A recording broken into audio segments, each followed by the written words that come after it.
Okay, well, welcome everybody to Solar Noon Tuesday. I'm Jay Warmke with solarpvtraining.com. And if you're new to this format and forum, I'll tell you what we're doing here is the first portion. For the first 10 minutes or so, we'll talk about what's happening in the world of solar over the current week or 2 weeks. Then I try and recap whatever webinars or conferences are coming up that are appealing to folks in the world of solar. And then we try and go into a deep dive about a topic that's of interest to those geeks of us amongst us here that like the solar industry and are interested in it. This week, what we're going to be talking about is some of the new innovations, some of the changes that are happening in the solar panels themselves. That's one of those topics that maybe we gloss over a little bit because it's almost like fish don't have a name for water. Of course, they don't have a name for anything, but it's that we're in the middle of it. It's so obvious that we sometimes just brush right past it. So I thought I would touch on that.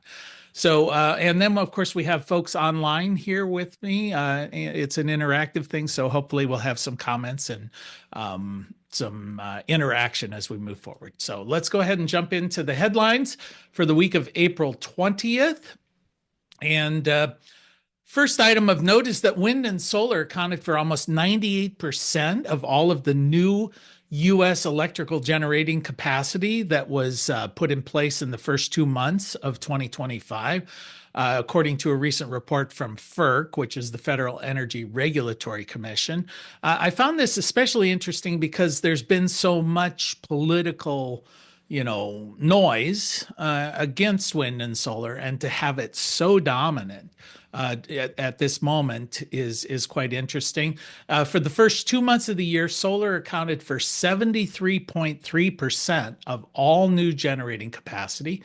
Wind made up 24.3%, and natural gas accounted for just a little bit over 2%. Of course, beautiful clean coal accounted for 0, and so did nuclear. Solar has been the largest source of new generating capacity added to the grid every month for the last 18 consecutive months, going back all the way to September of 2023. But a significant amount of the solar capacity is not reflected in these numbers. There's approximately 30% of the U.S. solar capacity is in the form of small-scale systems that are not reflected in the FERC data. These systems are installed on homes and businesses by the owners of those buildings. FERC's numbers only include utility-scale systems. Now, including the additional solar capacity, it would bring the share of wind and solar to more than a quarter of the nation's total generating capacity. And when you include hydro, biomass, geothermal, renewables actually claim about 31.5% share of the U.S. utility generating capacity. And if you add in small scale solar, that jumps up to a little more than a third of all of the generating capacity is in renewables. To put those numbers in perspective, just 10 years ago, renewables provided only 16.9% of the nation's power.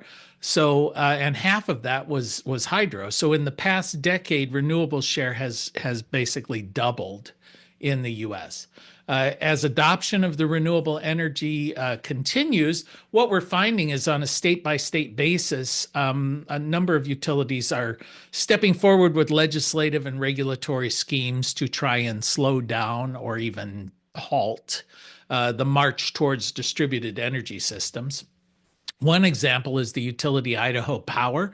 Currently pays homeowners with solar 8.8 cents per kilowatt hour when they send that power back to the grid through net metering. The utility then charges about an average of 10.82 cents for every kilowatt that's bought from the grid. So the prices in Idaho are fairly low compared to the national average. The utility has recently gone before the Idaho Public Utilities Commission asking a reset on these rates. They want to drop the price paid through net metering 70% to 2.46 cents per kilowatt hour. This request is the latest in a number of similar type actions made by utilities across the country.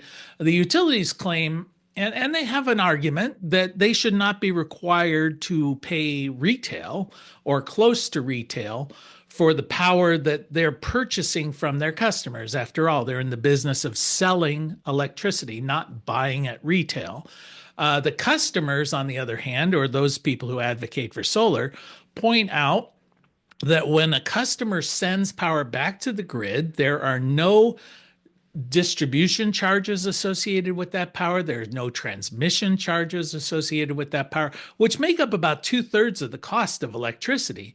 So basically, 2/3 of the cost are not borne by the utility. Plus, when the solar sends power back to the grid, it's typically during peak demand periods when the utility would be paying a much higher price, even in the wholesale market.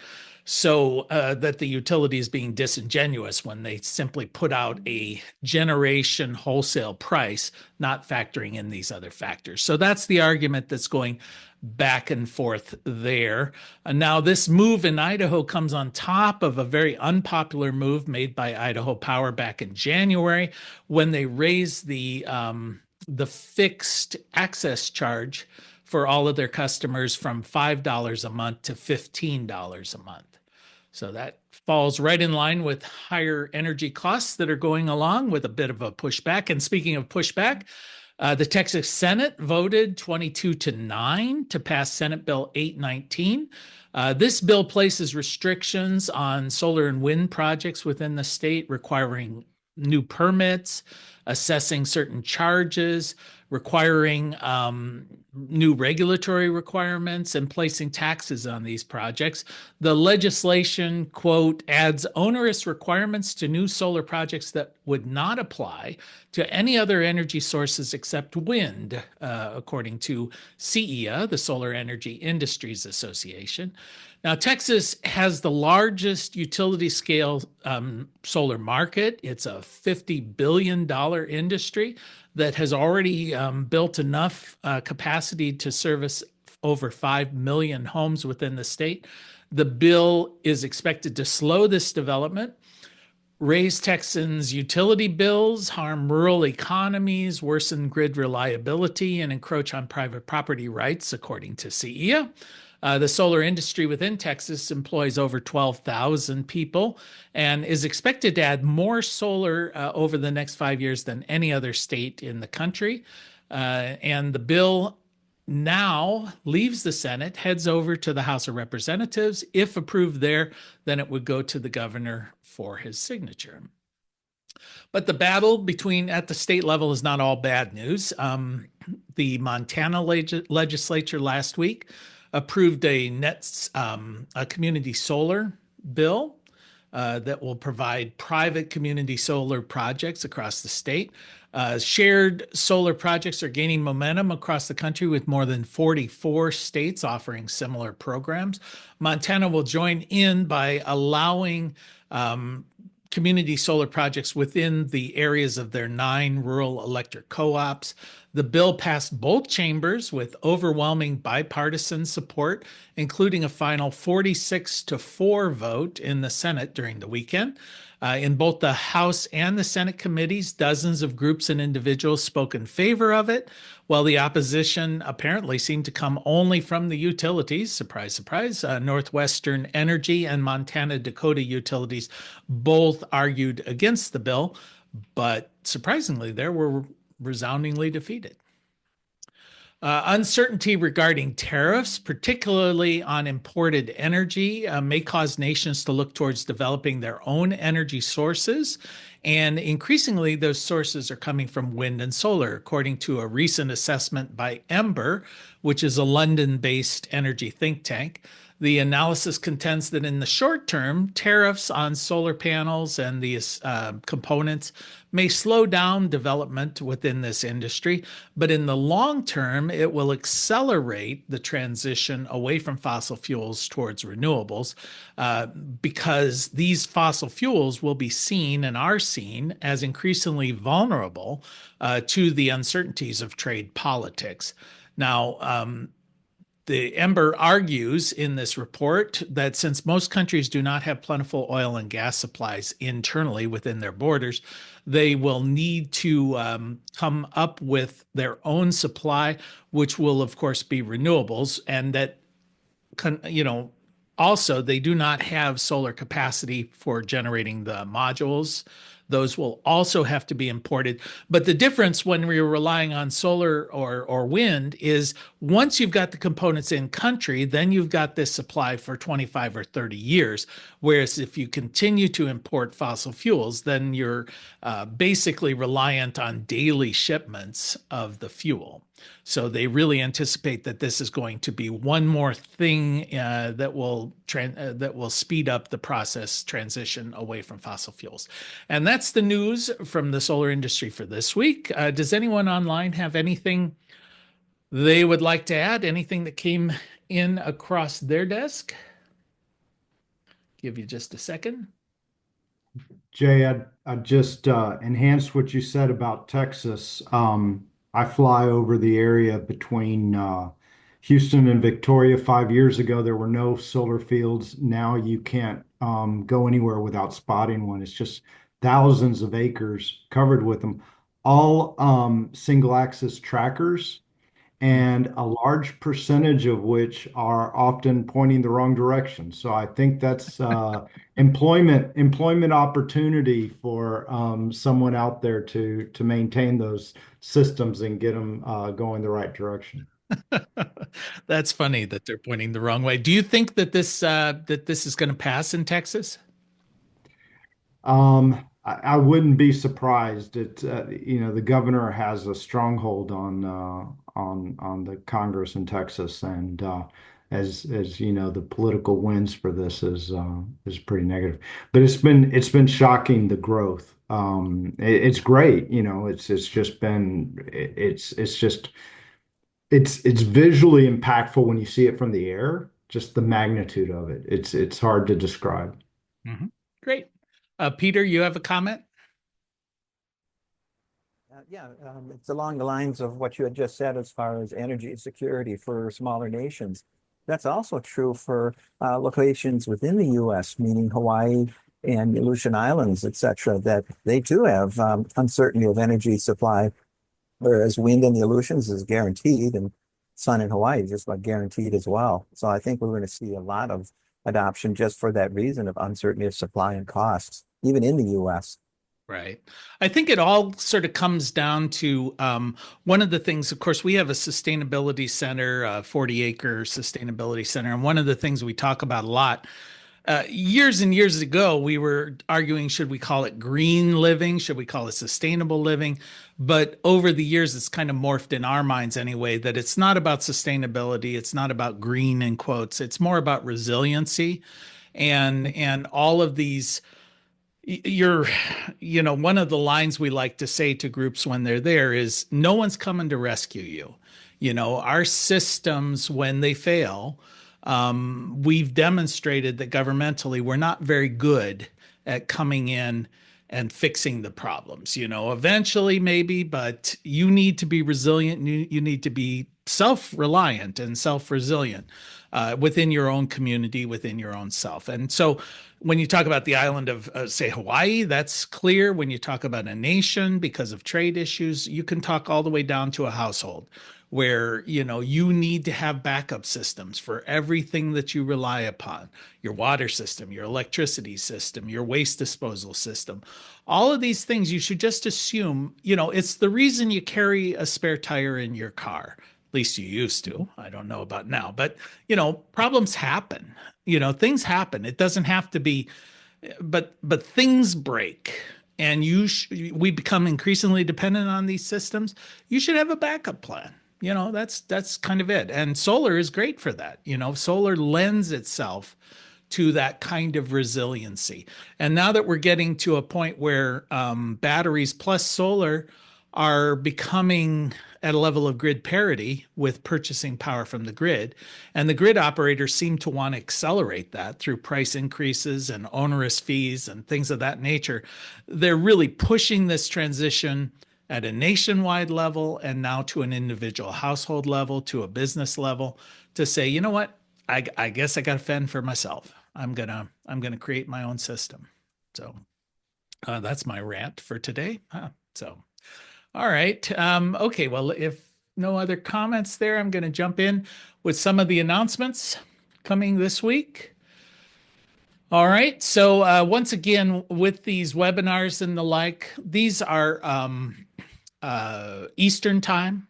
And many of them have the place you can get more information up there in the logo, like S&P Global here. But so the 24th, which is 2 days from today, there's AI in the tech industry. Then Solar United Neighbors on the 24th, 7 p.m. They're going to have one, which I assume focuses a lot on lobbying efforts. You know, how will we win in promoting solar? Hailstorms. Well, it says hailstorms alone, but it's really about investment strategies. So I guess they're just using hail as an analogy. Domestic supply chain issues on April 30th at 2 p.m. And then tackling load growth. This is a big issue. We've had some sessions on this where you say, all right, for the last 20 years, we've seen relatively stable electrical load growth. And now we're moving into a period of time where, you know, the hockey stick curve comes into effect, where you've got the advent of AI that takes a lot of power, the advent of cryptocurrency, the electrification of the automobile industry, the electrification of pretty much everything. And that demand curve is just going to sail at a time that our regulatory system seems not capable of allowing large systems to connect to the grid, and some legislative pushback from places like Texas and the like. That's just going to exacerbate that problem. April 30th, beyond Trump's first 100 days. Oh, okay. No comment on that. May 1st, grant applications, how to do successful grant applications from CEA. And then May 15th, AI in solar. Where is it going? What's it mean? Then there's a face-to-face conference in May in Phoenix, Clean Power Conference. And June 3rd, that's off in the future, residential solar sales. And then, of course, our shameless plug for everything solarpvtraining.com-ish, where we have face-to-face classes as well as our online courses and textbooks and the like. And that's it. So does anybody else have any announcements they'd like to make here while we have this opportunity? Let anyone who's online speak now. All right. So, yeah, as I mentioned at the beginning, one of the things we're going to be looking at here today is I wanted to do a little bit of a deep dive about solar panel technology.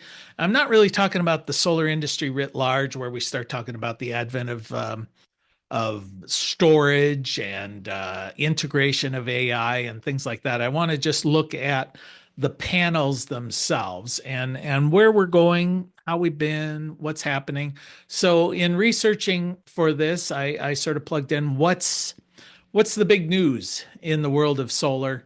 And frankly, coming across my desk, the panels themselves for a lot of years were the news, and now they've sort of faded into the background. So I wanted to take a look just to see what is happening, and to mention once again that this portion of these sessions has been approved by ETA, the Electronic Technicians Association International, for continuing education as part of their certification program in solar.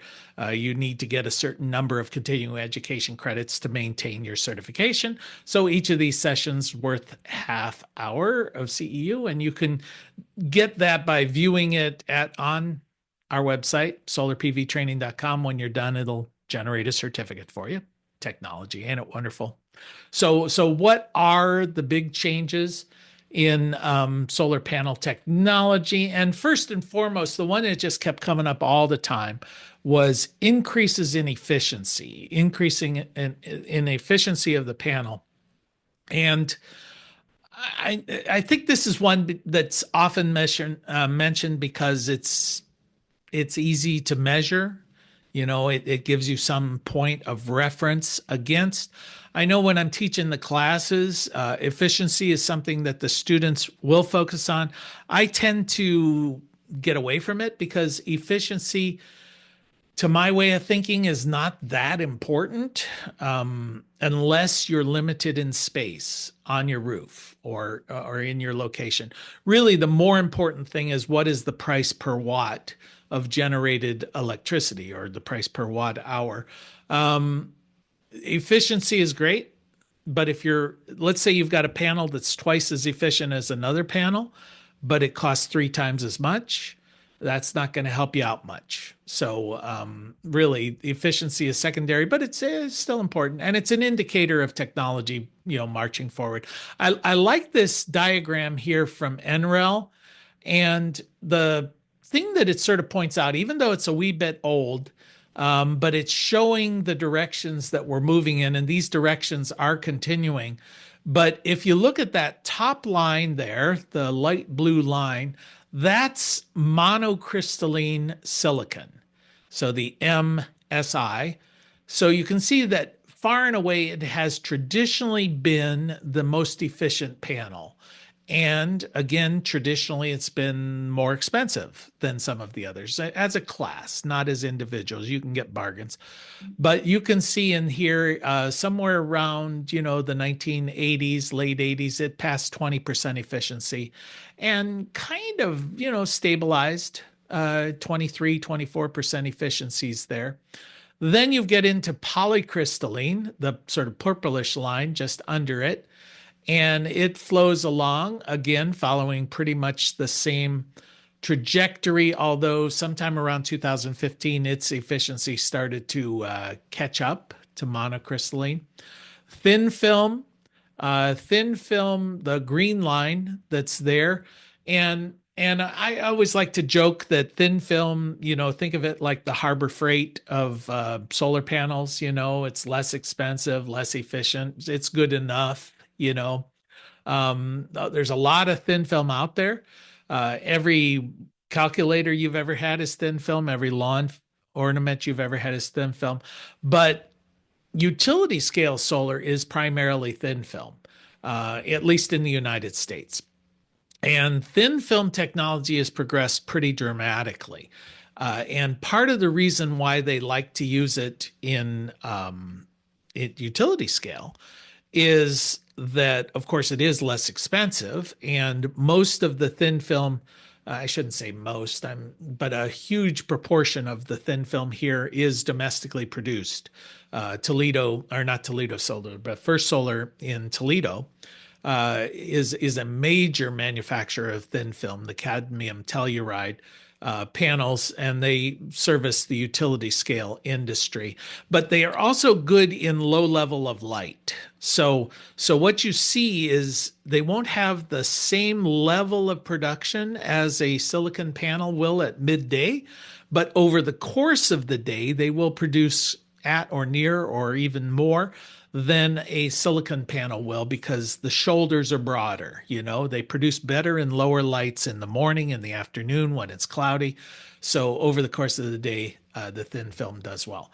Then you get into some organics here, not really a commercially available product just yet. We'll touch on that a little bit later. And then perovskite, which really only came into existence after 2012-ish. And you see that sort of rusty color. It grew pretty quickly, and the efficiencies are getting better. So like I said, I like that. Oh, I also wanted to point out the Shockley quasar limit. So that's another technical limit with single junction, primarily silicon cells. There is a theoretical efficiency limit of these panels. So those people who know a lot more about it than I do will tell you that regardless of how you improve this technology with silicon, you're never going to get better than like 31, 32% efficiency. That's the limit. That's the limit of the materials themselves, and they call that the Shockley quasar limit. So that's always been the first single junction. We'll touch on multi-junction in a bit. So then where are we today? Well, the efficiencies continue, and the in a laboratory test, the best monosilicon has reached to this point is 27.81%. Polysilicon, like I said, that gap is getting closer and closer. Polysilicon, they've tested it out at 26.8%. Thin film has now surpassed the efficiency of silicon. So we're up to 29.1%. And then perovskite, which was really is a pretty nascent industry, only been around for what, 15 years at the most, has seen rapid increases in efficiency, decreases in price. Those of you who know me know I've been an advocate for perovskite now for a dozen years or so, as just when it first came onto the market, and I think that's playing out. Although really this past year we saw the first solar panel on the market that incorporated perovskite. So there had been some issues with perovskite with leaching lead into the environment and degrading in sunlight, which is bad for a solar panel, and degrading in moisture, which of course never rains on solar panels. So these were downsides, minor, but anyway, they've overcome those, and now these things are becoming something that is going to be a commercial success, and it's just starting, but it's coming out in the form of tandem panels, which we'll touch on as well. But just to give you a sense of the share, the market share, and this kind of surprised me a little bit because always I've assumed that silicon were the dominant and thin film kind of also ran. We're seeing a bit here in the US because of the utility scale. But if you really look at how it is worldwide, the market, it comes down to almost pretty close. I mean, silicon does dominate, but not by a whole lot. I guess I'd throw that in at about a 60-40 ratio there between thin film and silicon panels. And amongst the thin film, of course, there are three different flavors that are primarily out there. There's cadmium telluride. That's, again, here in the US anyway, and I'm not sure if it's proprietary technology. I don't think it is. But of course, First Solar was the one who sort of pushed that out there, and it's very well adopted here in the US. Amorphous silica, that's another thin film technology, and then copper, idnium, gallium, SID or SIG. I mean, they'll often refer to that SIG. You'll see those. Those are the three main types, but it's significant market share of thin film. Then what I wanted to get into a little bit was multi-junction cells. And before I get into this, I'll throw it open. Does anyone have a comment at this point as we're moving forward? Just to see if you've got any feedback. I want to give you that opportunity. Go ahead. Jay? Yep. Yeah, just some historical, almost hysterical data on the your comments. Well taken on the basically the LCOE versus the peak efficiency, because the peak efficiency is a laboratory condition. And I used to have well, I still have the chart somewhere. Good luck if I could find it. But this goes back to it'll date it probably about 2008, 2010 timeframe, going back to thin film, but it was amorphous silicon. And if memory serves, because they were factors of two.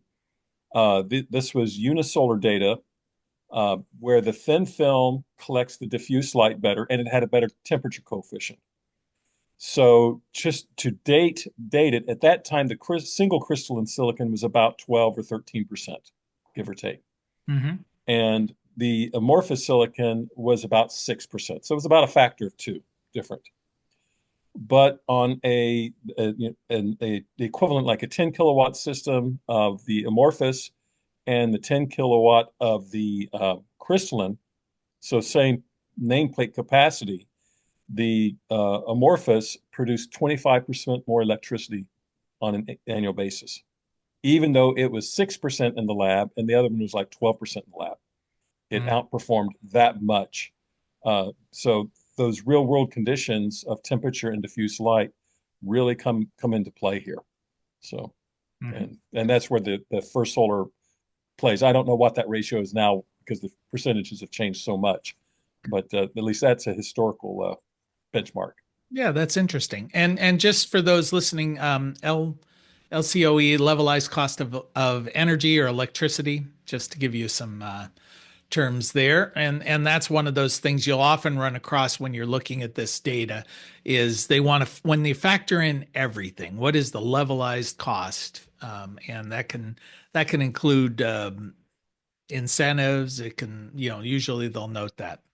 All right, so when we get into multi-junction cells, remember I said the Shockley quasar limit is around 31, 32%. That's for a single junction. But if you start layering these solar cells, where you put multiple cells, each one designed to absorb energy at a different level within the electromagnetic spectrum. So they're able to do it a little bit more efficiently, just as was being suggested that the thin film may absorb in low light levels better than the crystalline.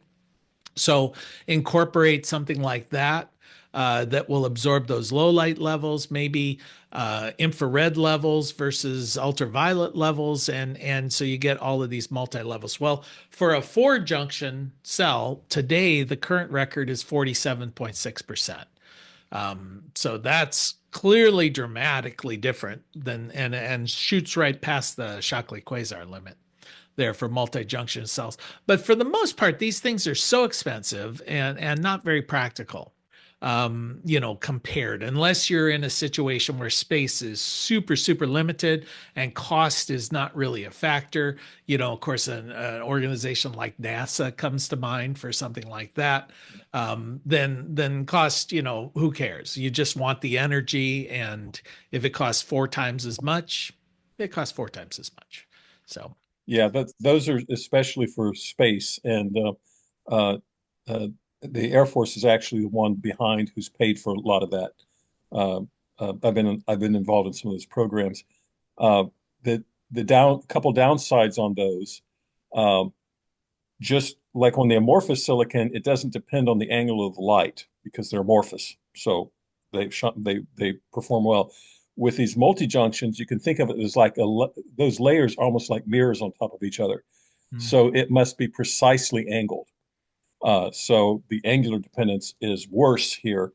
But if you're putting them on a satellite where space is limited and it costs a lot to launch them, so you're willing to pay the price for the extra efficiency, and you can point directly at the sun, so the angle is always the right position. So that's why the economics make sense there, but they're disaster economically on the Earth. Mm-hmm. Okay. The last numbers I saw, they were like $200 a watt to make, give or take. No problem. They'll be like Prada shoes or something. They'll be prestige, right?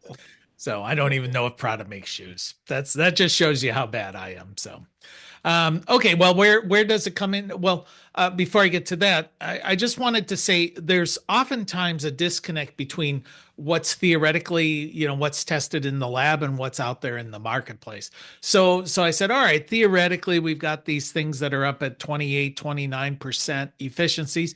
What can I buy today? What is the most efficient solar panel I can go out and actually buy? And this one came up, the Maxion 7. 24.1%. That's not hugely different than the average. The average one's going to be 22, 23%.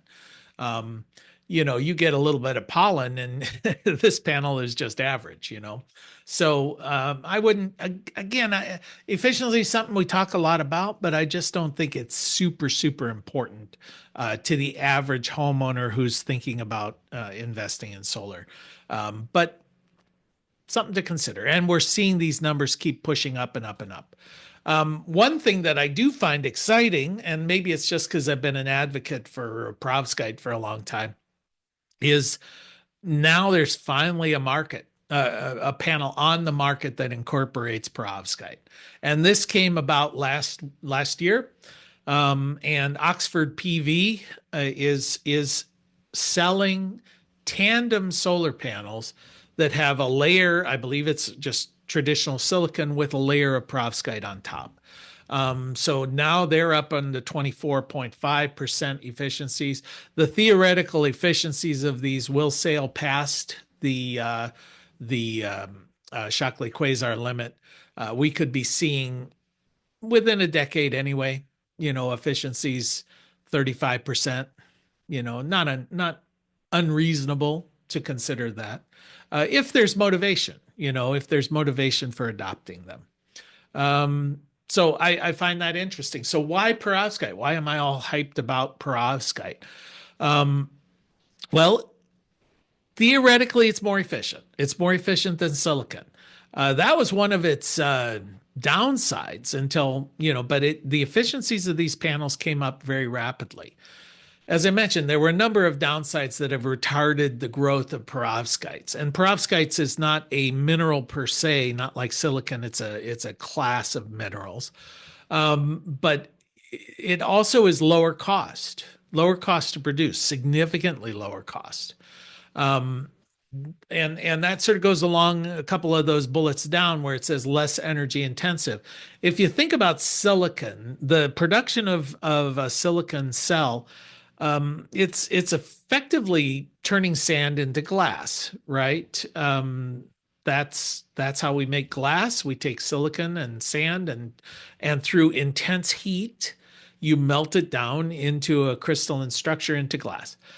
It takes a lot of energy. It takes a lot of energy to produce these things. Perovskite does not. It is not one of those heat intensive processes. To my way of thinking, at least how it's been described to me, and maybe this is not right, but I think of it like an inkjet printer. It's laying down layers, almost like an inkjet printer. So again, when I get on my high horse about these things and we talk about putting in that the Chinese, for instance, have used unfair trade practices and that they're subsidizing the industry. In my way of thinking, I kind of go, okay, great, let them. We're benefiting from cheaper solar panels. Why do we want to compete against them in that marketplace? Because we're going to lose. We're never going to out cheap the Chinese when it comes to manufacturing. Why don't we focus on and dominate the next generation of solar panels? And to my way of thinking, that would be perovskite. So if I ran the world, I'd say, let's take all of our scientific know-how and all of this energy we're putting into tariffs, and let's focus on creating a perovskite industry and dominating, because this is the mobile telephone and that is the rotary telephone, so let's dominate that. A comment there is just the Chinese are probably doing that and they're going to dominate it soon enough. But, we missed the boat. No, but we still have that opportunity. They also absorb in a wider spectrum of light, low light, similar to these. It is an amorphous or a thin film technology. And another advantage of it is it can be transparent. So when we talk, and we will talk a little bit more about transparent solar cells, because this is going to be a big deal. Maybe still further off, than we would like it to be. Although some of the noise that's out there is this is coming quick. When I was putting in there, I don't know if it's the next one. If it isn't, yeah, there it is. Yeah. So when I was putting in about transparent solar panels, transparent solar cells, some of the announcements are saying look for them in 2025, 2026.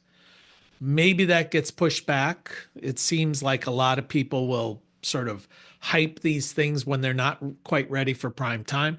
But even if it's pushed back 2 years, 2028 is just around the corner. So the transparent solar panels is just imagine if the solar panels were transparent. One of the criticisms we get all of the time about solar panels is I don't like the way they look. Well, they effectively disappear on roofs, in fields, whatever. You can have every high-rise building, every window is an energy generator. Every windshield of every vehicle is a generator of electricity. signs, covering these signs. Maybe every billboard is an energy generator. That it's just, think of greenhouses, think of skylights, I mean, there's just an amazing opportunity when you start integrating the collection of energy in with transparent infrastructure. I just feel like this is going to be so transformative. It's once it catches on, once the numbers, once the costs start being competitive, then, you know, Katie bar the door, you're all set. I'm sure that's a great saying.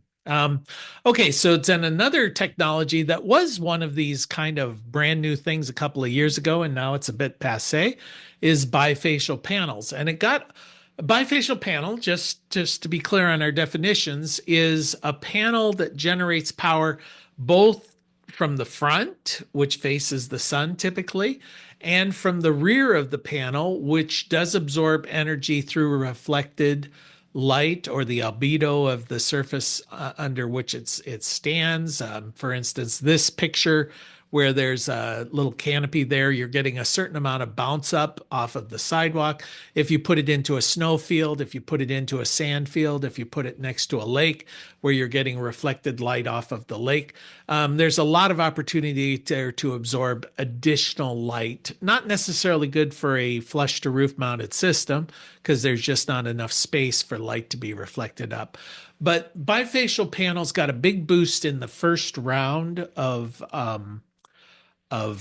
tariffs under the Trump administration back in 2017 or so.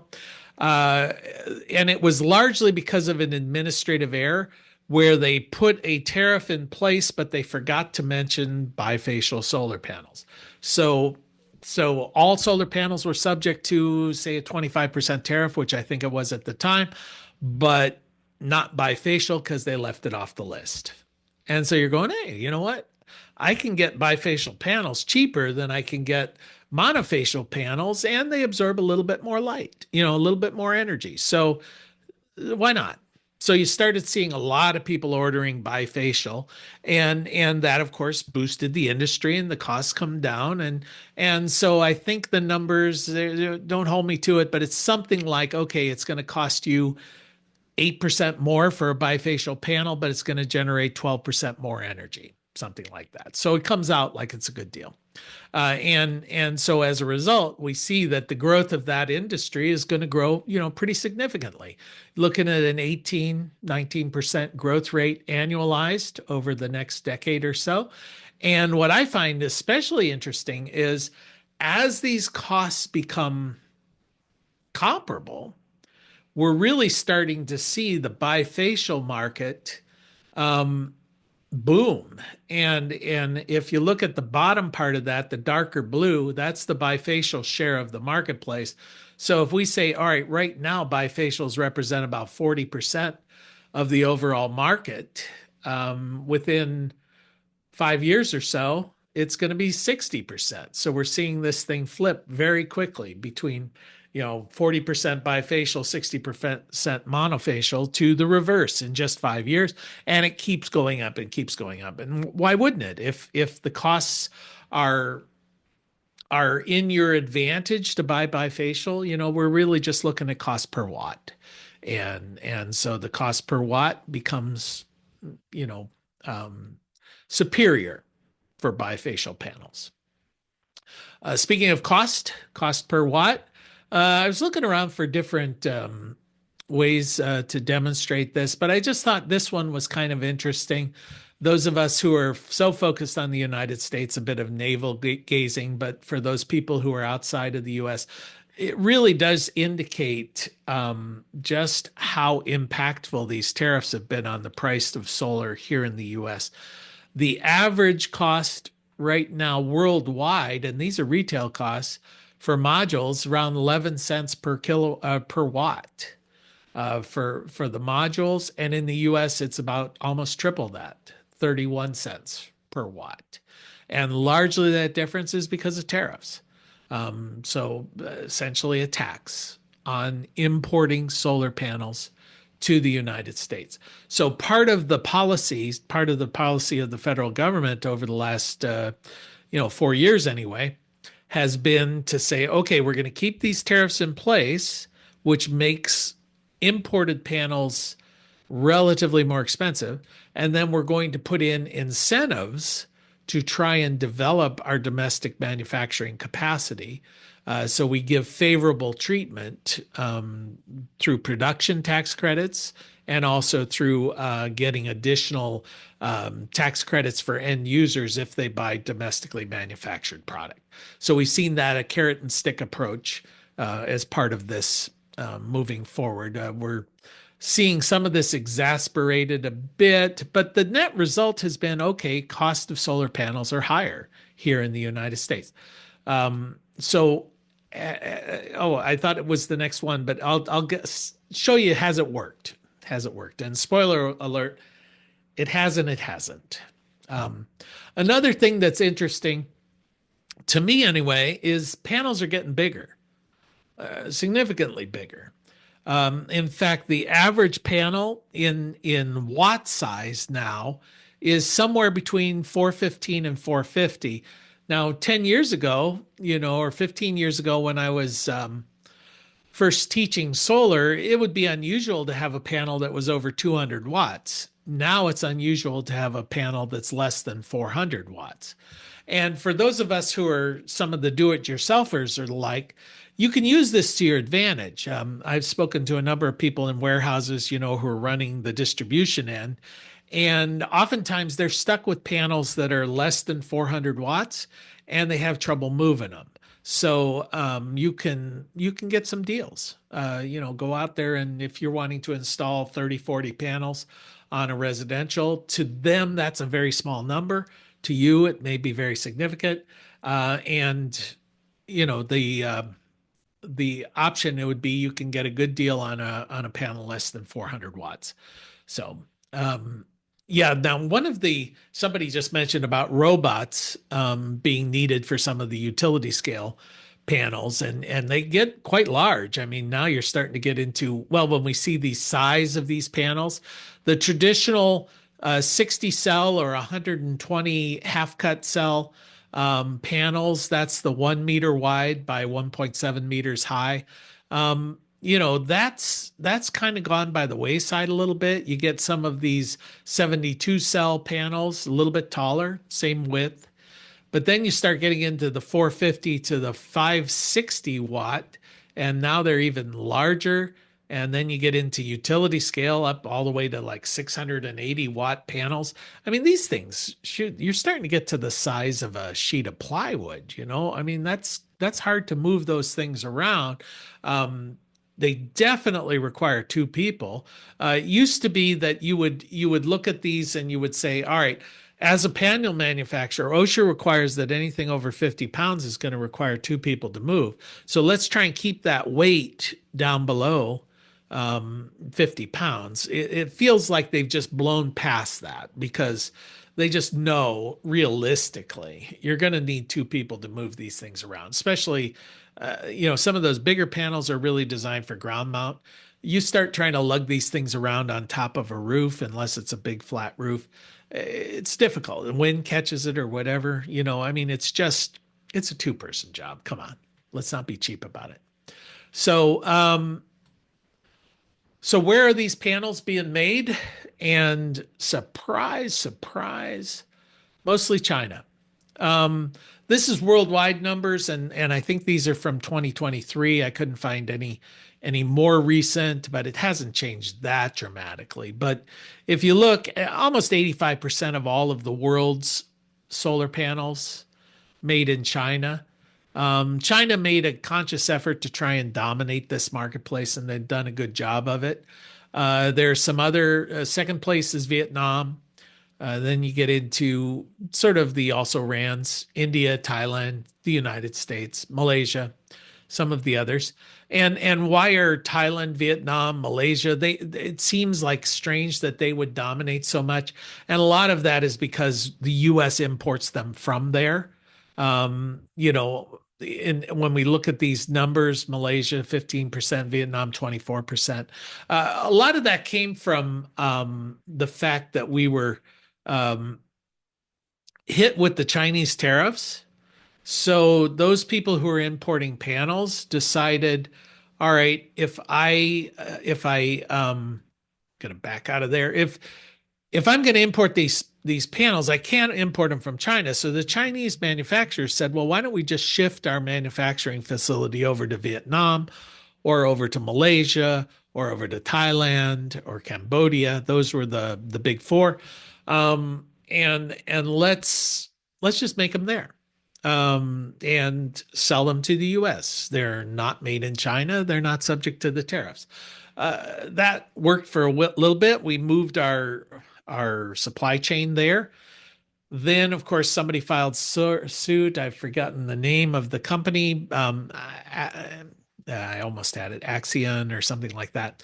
Anyway, basically saying, listen, these are really Chinese panels. They're doing this to try and get around the tariffs. To no one's surprise, everybody knew that. But then the Commerce Committee, the Commerce Department investigated it. They did find, yes, indeed, that's what's happened. And as a result, now essentially there are tariffs there. But the surprising thing that I found here is I thought, okay, well, there's been a lot of motion, a lot of talking about creating a domestic supply chain. And you will see that a lot of times they'll say the US now has the manufacturing capacity to meet our demand for solar panels. But we're still apparently, and this was hard to try and nail down, but the best numbers I could find, we're still importing 88% of all of our solar panels, regardless of all the noise that's being made about domestic manufacturing. There's a reason for that, of course. Is we're expensive when it comes to manufacturing stuff compared to other nations. So even with all the incentives, we're still importing the vast majority of the solar panels. We'll see if that changes. I would be hesitant to think that's going to change very dramatically. Slide past these. All right, and speaking of tariffs just changing by the moment. This is as of 8 hours ago. So I was trying to find out what's the state of tariffs today. Well, the U.S. is set to implement as much as high as 3,521% tariffs on some of these solar panels that are coming in from those nations that I just mentioned.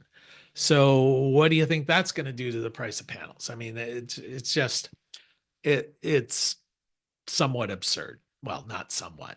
So, but this is where we're headed. It feels like people are just shouting out numbers, trying to see who can come up with the highest one. So, okay, so what are some of the cool new technologies and that's out there? It's sort of the perovskites of the future that are cool, will become something. Organic PV cells, those pretty cool. Non-toxic, transparent. So they use organic materials as opposed to, I guess, mineral-based materials. Nothing, there's not been, it doesn't have super high efficiency at the moment, but like perovskite, maybe it will leapfrog up there as we move forward. This one is another area that's quite interesting, quantum dots and quantum dot technology. The real advantage of quantum dot, once again, it's an inexpensive way to manufacture solar panels, doesn't require the melting of glass, has a 66% theoretical efficiency limit as opposed to a 31 or 32% efficiency limit. To my reading of it, it looks like it was unclear. They kept talking, they danced around it, but it looked like these things absorb in the infrared and into the ultraviolet range. And I guess maybe Doug, you might be a better expert on this than I am. Have you had any relationship or work with quantum dot technology at all? Not sure if you're. Yep, there you are. Yeah, sorry. Yeah, a while back. I would just kind of lump it more in with the tandem. I've got a chart somewhere. It was a paper oh, what's her name? Friends with her, but I can't remember it. I'm getting old. Um, on at NREL, and they published a nice paper, and they had a really good chart which basically showed with tandem cells what the theoretical efficiency was, and you're hitting way up in this region, theoretical. So um, we're seeing, as you said, the perovskites are coming out, but they're going to be tandem cells. And the one I'm kind of watching there, again, I don't own stock in them, but I really watch them, is First Solar, because um, they have they are keeping things under wrap. I keep watching them, but they've now claimed cells in validated by NREL at 23, 24% for their uh, or higher, but that's not what they're producing. But they've also partnered with and bought up a perovskite company. But they're also looking at either tandem cad telluride perovskite or tandem cad telluride amorphous silicon or cad telluride SIGs or something. What where where I'm kind of, since they're domestic and and they do a good job on recycling, what I think they may have an advantage here that's not really talked about. You touched on it though.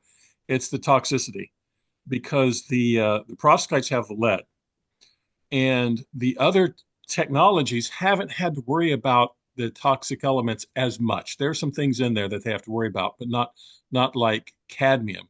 I mean, think of cadmium poisoning. It's pretty bad. But First Solar has encapsulated that between glass, and they've had no problems with it leaching out. So their technology is amenable to locking in the lead as well. Mhm. So they may be well suited to lock it in. So we'll see. But this is the quantum dots. I've rambled. Quantum dots are pretty much in the kind of the multi-junction sort of ballpark. Yeah, expensive but theoretically interesting, right? Yeah. Well, it's funny when you talk about cadmium, and I'll hear this from farmers a lot, or people anti-solar saying, don't these solar panels leach they don't know the word cadmium, but they know it's toxic into the environment. And as was mentioned, there is cadmium in those cadmium telluride panels, but it is encapsulated. It doesn't leach out. But the primary source of cadmium in our environment comes from fertilizers and pesticides that the farmers are spraying on their fields.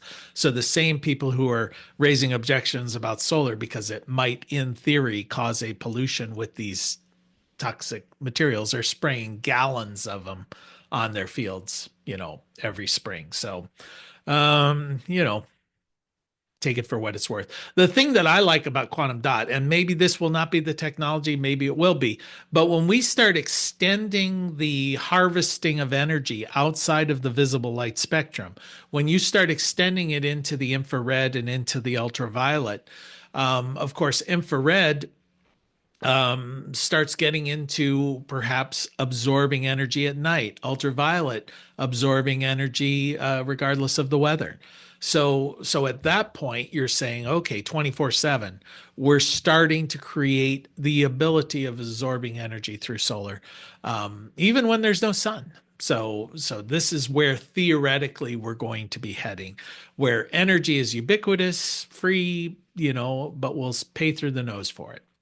And then the one that I kind of wanted to end on here, which was solar skins. And I think these things are going to be increasingly interesting. There's going to be specific applications. In fact, I've been thinking about them myself for a specific application. But a solar skin, I think this first picture here demonstrates it quite nicely. You're basically camouflaging the solar panel. You put over it a film that's similar to the advertisements you see on the side of buses where they might be advertising a movie or something. Well, when you're inside looking out, it's transparent. When you're outside looking in, it's opaque with some sort of design. Well, in this case, the design matches the roof profile, or the design could be advertising, something of that nature.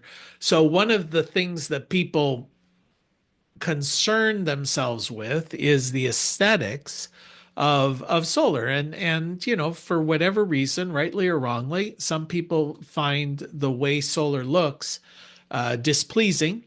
And so solar skin, transparent solar, all of those things address that the aesthetics of solar, which can be a big deal. So and oh, I think I had here in the solar skin thing. Yeah, I'll have to look because the numbers escape me. Yeah, they claim anyway 85 to 95% efficiency. So there will be a 5 to 15% loss of energy going through that skin, and it will add about 10% to the cost of the project. That was a little unclear. They danced around it. They said add 10% cost to the panel, but then elsewhere it said to the project. So my guess is it's more than 10% of the cost of a panel, So we'll see. But these things, I haven't seen these things widely installed, but I have a feeling we will. So anyway, anybody have any comment before we call it a day? We're right at the number here. Give you 1 second. All right. Well, we're out of time. We'll see you all again next week. I have one. Oh, all right. Go for it. Sorry, I couldn't hit the right button and stuff. Uh-huh. It's in regards to the span panel. If you're familiar with that, I know the span service panel, span like electric panel. Yeah, the Mhm. Yeah, and I was wondering, it's supposed to reduce energy, and with the use of, say, that incorporated with the solar panel system, could it possibly reduce the number of panels for a rooftop installation? I don't know if that's been talked about or even discussed, but it came to mind when I saw one of the advertisements for a $3,000 span panel and such. Yeah, I don't know if it would reduce your overall load demand. It could. It allows you as the homeowner or the business owner to control your loads better. So Right. every single circuit is something that you can control. So depending on how you use it, you could, in theory, bring down your energy consumption. I think most people are using it to deal with energy emergencies, time of day pricing issues, things like that. So I don't Okay. know that it's been focused on how do I lower my overall consumption, but it's more how do I manage this consumption when pricing anomalies come into play, when availability comes into play, things like that. So, but Right. it's all part. If you look at last week's, we talked about load management, Right. and I think all of that goes. Basically, these things are getting as complex as working on your car. It used to be you could Right. car up on blocks and get your and fix it yourself with a Campbell soup can and some duct tape. Well, you can't do that anymore, and that's kind of the way solar is getting. It's all getting very computerized and AI and load management and efficiencies, and yeah, it makes it more fun. Exactly. Mhm. I was just curious if anybody discussed the combination of the two with respect to that. Because initially it was, give me your utility bill. This is your usage. We can calculate the number of panels and such. Okay, with this load management system, span or anything similar, I may not need as many panels to be equivalent to that initial utility bill amount. You know what I mean? Yeah, it's possible. Yeah. All right. Well, thanks. Okay. Okay. Well, Thank we'll you. see you guys all next week. Take care. Bye-bye. Bye-bye.